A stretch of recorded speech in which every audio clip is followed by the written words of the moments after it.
आपने सुना होगा कि हर इंसान में कोई ना कोई खास बात जरूर होती है, और अगर उस खासियत को वो इंसान पहचान ले, उस खासियत पे काम करना शुरू कर दे, तो फिर उसको रोकने वाला कोई भी नहीं है।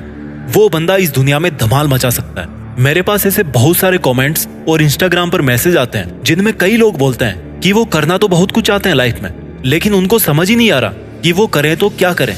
वो मेहनत करने को तैयार है, लेकिन उनको ये पता ही नहीं पड़ रहा कि उनके अंदर क्या टैलेंट है। तो आपके अंदर के टैलेंट को और अपने अंदर के पैशन को आज हम इस वीडियो के जरिए खोजना सीखेंगे। दोस्तों, इस वीडियो को आपको बहुत ध्यान से और बहुत आराम से सुनने और समझने की जरूरत है, क्योंकि अगर आप किसी फील्ड को चूज करते हो तो आपको अपनी जिंदगी के 50-60 साल उसी फील्ड के साथ में बिताने पड़ते हैं। इसलिए आप एक बार ध्यान से समझिए कि किस तरह से आपको किसी फील्ड को चूज करना है। देखिए दोस्तों, दो चीजें होती है, एक पैशन और एक प्रोफेशन। और जरूरी नहीं कि एक इंसान के लिए पैशन और प्रोफेशन दोनों एक ही हो। फॉर एग्जाम्पल, अगर आपको म्यूजिक से बहुत प्यार है, आपको गाने का बहुत शौक है और आप सिंगिंग में करियर बनाना चाहते हो, तो ये तो हो गया आपका पैशन।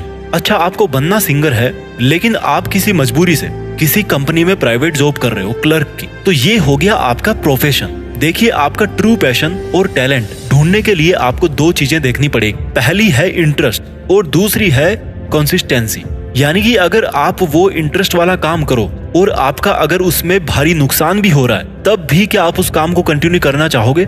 अगर पूरी दुनिया आपके खिलाफ हो जाए तो भी क्या आप उस काम को करना चाहोगे? मेरे नजरिए में कुछ भी गॉड गिफ्टेड नहीं होता। ये बात झूठ है जो पता नहीं किसने फैलाई है कि वो बंदा तो गॉड गिफ्टेड है, उसकी तो बचपन से ही आवाज ऐसी है, इसलिए उसको तो सिंगर बनना ही था। भाई, सिंगिंग पर उसने काम किया है, इसलिए वो सिंगर बना है। अगर आप भी अपनी आवाज पे काम करते तो आपकी आवाज भी वैसी ही हो जाती। अगर कोई फुटबॉल का इंटरनेशनल प्लेयर है, अगर वो गॉड गिफ्टेड होता तो उसको कभी प्रैक्टिस करने की जरूरत ही ना पड़ती। वो सीधा मैच खेलने के लिए जाता, उसमें 10 गोल करके वापस आता और आकर के सो जाता घर पे आराम से, और तभी बिस्तर से उठता जब अगला मैच उसको खेलना होता। हो सकता है क्या कभी ऐसा? नहीं मेरे भाई।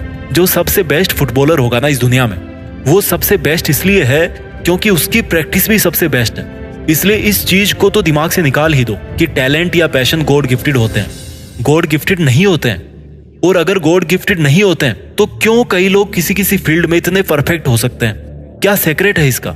देखिए, इसका सबसे बड़ा सीक्रेट है कि उन्होंने अपनी लाइफ में जितने भी फील्ड देखे हैं, उन सभी फील्ड्स में से उनको वो सबसे अच्छा फील्ड लगा जिसमें आज वो है। उन्होंने वो फील्ड चुना जिसमें आज वो है, क्योंकि वो उनको सबसे ज्यादा अच्छा लगा। यानी कि अगर कोई क्रिकेटर है तो उसने कभी ना कभी फुटबॉल भी खेल के देखी ही होगी, उसने कभी ना कभी गाना गा के भी देखा ही होगा, और भी हो सकता है उसने कई फील्ड्स ट्राई किए होंगे, और तब जाके उसको लगा होगा कि नहीं यार, मेरे लिए तो सिर्फ क्रिकेट ही है, इससे बेहतर चीज मेरे लिए नहीं है। यहाँ पर एक शब्द निकल के आया, ट्राई, कोशिश, ट्राई करना, करके देखना। यानी कि आप तब तक अपने टैलेंट को नहीं पहचान सकते, अपने पैशन को तब तक आप नहीं फॉलो कर सकते जब तक आपको पता ही नहीं है कि वो फील्ड कैसा है। आपको अलग अलग फील्ड्स को ट्राई करके देखना पड़ेगा और ट्राई पे ट्राई करना पड़ेगा। नहीं तो क्या होगा, जब भी आप लाइफ में कुछ करना चाहोगे तो उन्हीं फील्ड्स में से कोई एक चूज करोगे जिनको आप पहले से जानते हो। और अगर आप ज्यादा फील्ड्स के बारे में जानते ही नहीं तो आपको कैसे पता पड़ेगा कि आप किस में बेहतर हो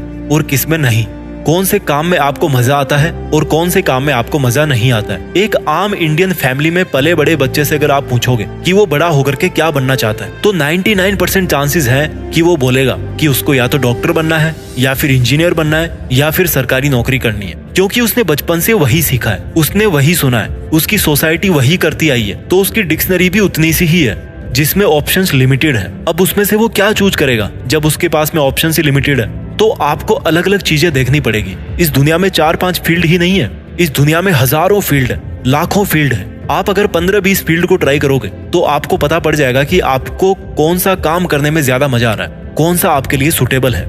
जब आपने फुटबॉल खेल के देख लिया, क्रिकेट खेल के देख लिया, गिटार बजा के देख ली, एक्टिंग करके देख ली, डांस करके देख लिया, किसी वकील से जाके मिला है, किसी डॉक्टर के पास जाके मिला है, फील्ड के बारे में जानकारी लेके आ गए, इस तरह से आपने बहुत सारे फील्ड्स ट्राई करके देख लिए। जब आपको मार्केट से कुछ खरीदना होता है तो क्या आप एक ही दुकान पे जाते हो? चलो मान लो आप एक ही दुकान पे गए, तो क्या वहां पे एक ही टी शर्ट देखते हो? 10 टी शर्ट वहां पे देखते होंगे आप, 15 टी शर्ट देखते होंगे, उसके बाद में डिसाइड करते होंगे कि मुझे कौन सी टी शर्ट लेनी है। कभी ऐसा हुआ कि आप गए दुकान पे और बिना टी शर्ट को देखे पैसा दे दिया और टी शर्ट लेके आ गए और घर लाके देख रहे हो कि देखे कैसी टी शर्ट है? तो जब आप इतना छोटा सा डिसीजन भी इतना सोच समझ के लेते हो तो जिस काम के साथ में आपको 50-60 साल जिंदगी गुजारनी है, उसमें थोड़ा टाइम नहीं लगाओगे सोचने के लिए कि मैं अलग अलग चीजों को ट्राई करके देखूं, मुझे कौन सा करना चाहिए। चलो मान लो अब आपके पास में 3 ऑप्शंस है। पहला है फुटबॉल, दूसरी है गिटार और तीसरा ऑप्शन आपके पास में डॉक्टर बनना।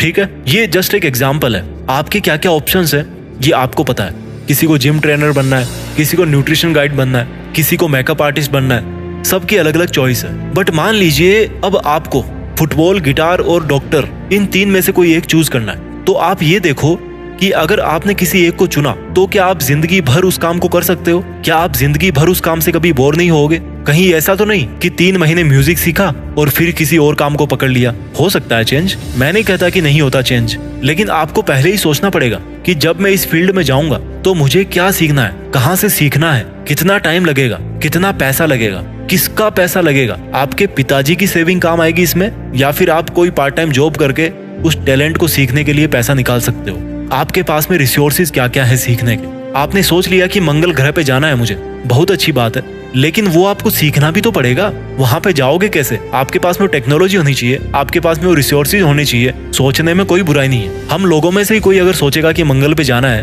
तभी तो हमें से कोई वहां पे पहुंच पाएगा ना, तो अच्छी बात है, सोचने में कोई बुराई नहीं है। लेकिन वो आपके लिए कितना पॉसिबल है, आपके फंडामेंटल्स क्या क्या है, क्या आपके फंडामेंटल्स उतने स्ट्रॉन्ग हैं? और अगर नहीं है तो क्या आप अपने आप को उतना स्ट्रॉन्ग कर सकते हो वहां तक जाने के लिए? और अगर आपने उस फील्ड को चूज कर लिया तो क्या आप वहां से कुछ पैसा भी कमा पाओगे? क्योंकि भाई आपको अपना घर खर्चा भी तो चलाना है, या फिर 20 लाख रुपए खर्च करके भी लोन पे ही काम चलाते रहोगे?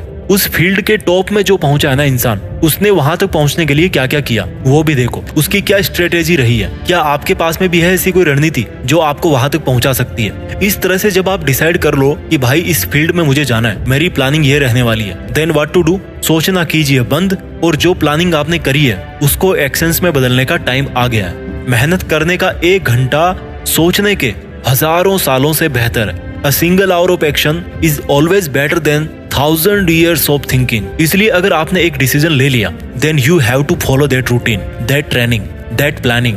मेरे भाई, इससे आसान तरीका नहीं है अपने टैलेंट को पहचानने का, अपने पैशन को प्रोफेशन में बदलने का।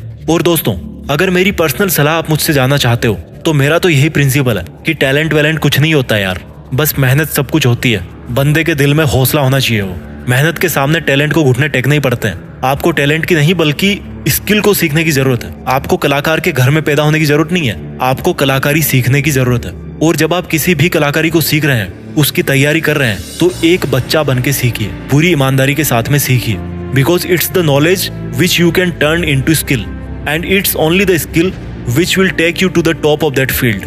हाँ, जब आप उस फील्ड में नाम कमा लो, तब आप क्रेडिट ऊपर वाले को दे सकते हो कि भाई सब कुछ ऊपर वाले की देन है। और ऐसा करना अच्छी बात है, क्योंकि इससे ये जाहिर होता है कि आपने इतना सीखा अपनी लाइफ में, आप इतना ग्रो किया अपनी लाइफ में, लेकिन फिर भी आपको किसी तरह का ईगो नहीं है, फिर भी आप डाउन टू अर्थ हैं। और शायद इसलिए ऐसा होता है कि लोग बस ये समझते हैं कि भाई कि इस बंदे ने तो बोल दिया कि भाई सब ऊपर वाले की मर्जी है, तो इसको टैलेंट भी ऊपर वाला ही दिया होगा, इसका दिमाग तो सच में बचपन से तेज होगा, ये तो गॉड गिफ्टेड ही है। लेकिन ऐसा नहीं होता। टैलेंट पैदा नहीं होता, टैलेंट बनाना पड़ता है। आप किस घर में पैदा हुए हो, ये आपको उस फील्ड में सीखने में हेल्प तो कर सकता है, लेकिन एक्चुअल में आपको ही वो जर्नी तय करनी है। तो डिटरमाइन कीजिए अपने अपने फील्ड को और मोटिवेटेड रहिए। आपका मोटिवेशन लेवल कभी डाउन नहीं होना चाहिए, क्योंकि आपका मोटिवेशन बताता है कि आप उस टारगेट के लिए, उस टैलेंट को पाने के लिए कितनी मेहनत करने को तैयार हो। और मैंने एक जगह बहुत ही खूबसूरत लाइंस पढ़ी थी कि जो काम औरों के लिए मुश्किल हो और उस काम को अगर आप आसानी से कर दो, इसको बोलते हैं रियल टैलेंट।